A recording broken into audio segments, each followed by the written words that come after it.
Hello, fellow educators. My name is Adam Jester, and in the next few minutes, or over the next few minutes, I wanted to discuss how I have used ClassEquity in my classroom and how it's become kind of our high school backbone, really. Um, Before I had ClassEquity, I used what many of you probably already know as SMART goals.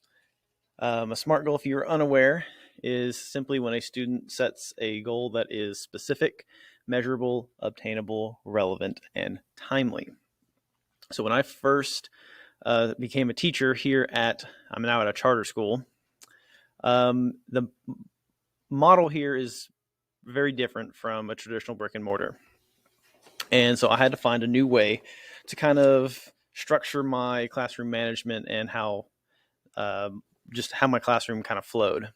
And what I did was I came up with a SMART goal reward system where the students would set these SMART goals for me.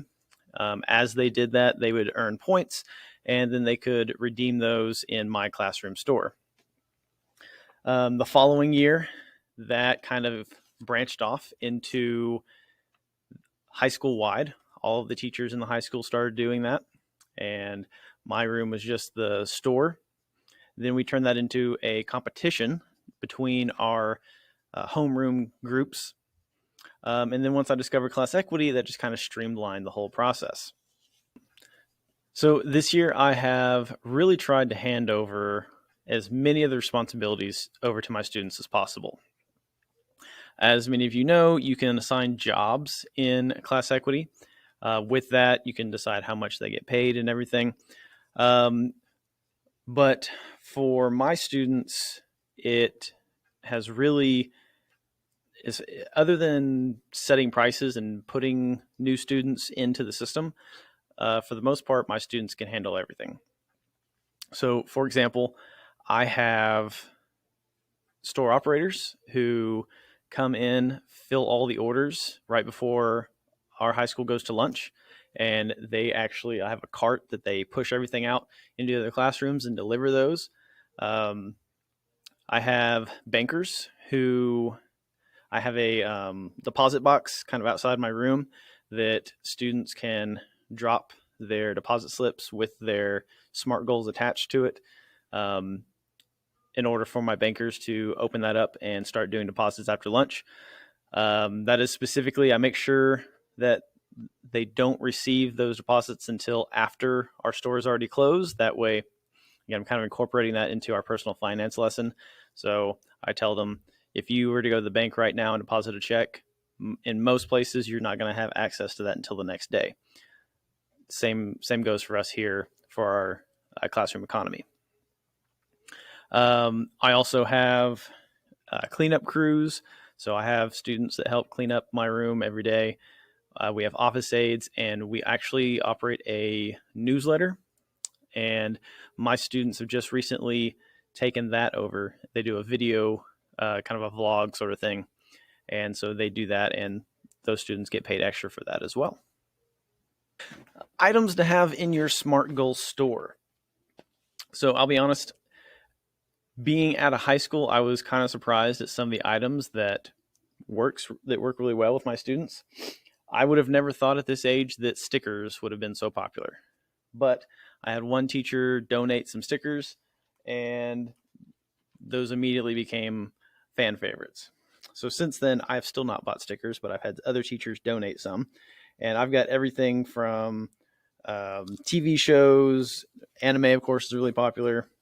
But for our students, we have Chromebooks for all of our students, and so they love to stick these on the back of their Chromebooks. Next, I think another thing that I never would have thought would be so popular,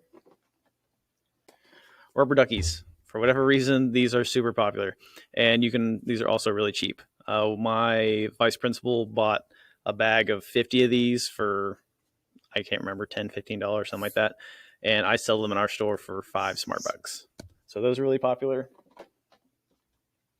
Same thing with these little plushy guys here. These are super popular for some people. We've got everything from, your regular snacks, hot chips,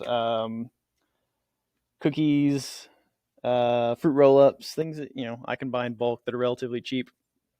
But also we've got T-shirts that I bought from the local like Five Below store, and one of our teachers or paraprofessionals has a screen printing machine. They can put our school logo on T-shirts, so we have several of those as well. I'm trying to think of other things that are also really popular. Oh, bags of popcorn that I can pop in my microwave over here, and hot cocoa. So, I mean, obviously, I've had this store even before ClassEquity going for a while, so I've got a lot of these things. I've got a mini fridge over here for those little tiny 7-ounce sodas. But I would say by far the most popular things that go right now are bags of popcorn, hot cocoa, stickers, and those rubber ducks. Of course, that's not all I have. I got a lot of stuff. Oh, gummy snacks, just like those tiny little bags that you can buy at Walmart or Sam's or Costco get a box of 100 of them for like $10. Those little gummies, those work great as well. Again, it's been kind of a game changer for us at my high school.